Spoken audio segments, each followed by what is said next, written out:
Hello Willyheads, I have just seen a video by this guy Casey Neistat. I love Casey Neistat. He is a good fellow. He actually inspired me to become a YouTuber. I was watching a Jurian Rider, who's an Australian vegan. Batshit crazy Australian vegan, good guy, and he happened to mention that he was into Casey Neistat years ago, and I checked out Casey, and Casey inspired me to become a YouTuber because he's a great filmmaker and he's an interesting cat. Now, recently, Casey sold us all down the river is one point of view. Casey had a company called Beam that was an app that didn't do very well and kind of was going out of business, and all of a sudden he sold it to CNN, the Clinton News Network, if you want to, or the biggest false news company in America today, CNN, many will say. And people at CNN are really the violence that we see on the streets in America. That is getting people not yet killed, but may well be doing. They're doing it. They're basically saying that the Democratic elected leader of America, Donald Trump, for warts or all, he's the representative of the people. He won the election. Let's have a violent revolution and get him out. And these scumbags are behind it. Well, Casey just sold his company to them for $25 million. Okay, stay with me. So PewDiePie is in a lot of trouble at the moment. I'm making a video about him as we speak, about the Nazi controversy. PewDiePie is not a Nazi. He makes a whole bunch of videos with references to Nazis, basically saying, I'm not a Nazi, and he gets taken completely out of context. The Wall Street Journal do an expose, in quote marks, expose about him, taking him completely out of context, painting him as a Nazi. Why? Because he's a very popular YouTuber. He's got, 53 million subscribers, PewDiePie? We all love Pooh, he's great. And, they basically crucified him. Disney have severed ties with him. He's in trouble with Google, and if you watch the videos, it's quite clear he's not a racist. It's humor. He's making jokes. He's exposing things. He's no way would you call him a racist.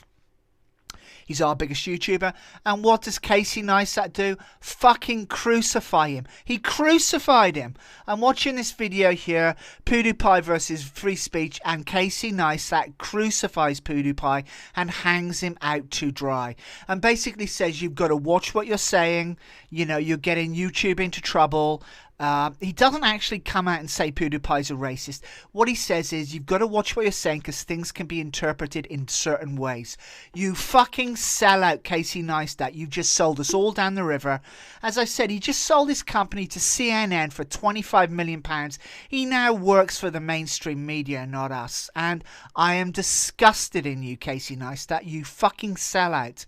I'm disgusted, man. I mean, Casey's an interesting cat. He makes good videos on YouTube, but don't think he's as dull as ditch water because he doesn't come over as being politically on the mark. He's a bright guy, and we first knew something was going wrong when he came out for Hillary Clinton during the election.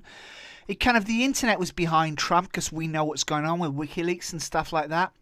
And he came out for Hillary, and basically he sold his soul since then. And he's just come out basically saying, PewDiePie, got to watch what you're saying, and accusing PewDiePie of betraying the platform, i.e. YouTube. It's crazy, but what it really is, it's a battle between YouTube. It's a battle between the internet and the mainstream media for control of what's going on.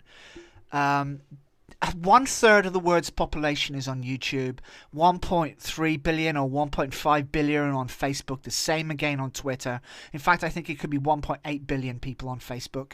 When you get your news from the internet and from Facebook and from Twitter, you're getting so much more than if you get it from the mainstream media.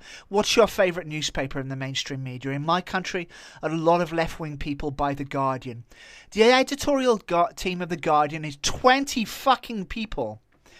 The editorial team at the BBC that tells you the news is 20 people. They might have 1,000 journalists working for them, but the people that decide the slant of the news and what's news and what isn't for the main BBC News at 10 is 20 people.